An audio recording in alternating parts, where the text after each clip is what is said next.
नवाज शरीफ और शहबाज शरीफ पीटीआई को बैन करना नहीं चाहते तो बैन करना कौन चाहता है? सीनियर सियासतदान ने बड़ा नाम ले लिया। एक निजी चैनल के प्रोग्राम में मुस्लिम लीग नून के सीनियर रहनुमा मियां जावेद लतीफ से सवाल किया गया कि क्या आप चाहते हैं कि पीटीआई को बैन किया जाए? मियां जावेद लतीफ ने जवाब दिया कि मैं किसी भी सियासी जमात पर पाबंदी लगाने के हक में नहीं हूं। मियां जावेद लतीफ से फिर सवाल किया गया, क्या नवाज शरीफ चाहते हैं कि पाकिस्तान तहरीक इंसाफ पर पाबंदी लगाई जाए?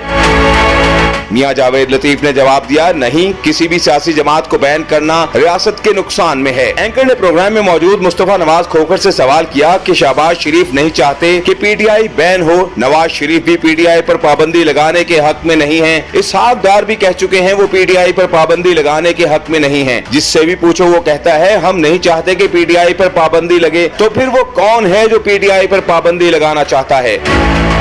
मुस्तफा नवाज खोखर ने दो टोक जवाब दिया कि एस्टेब्लिशमेंट चाहती है।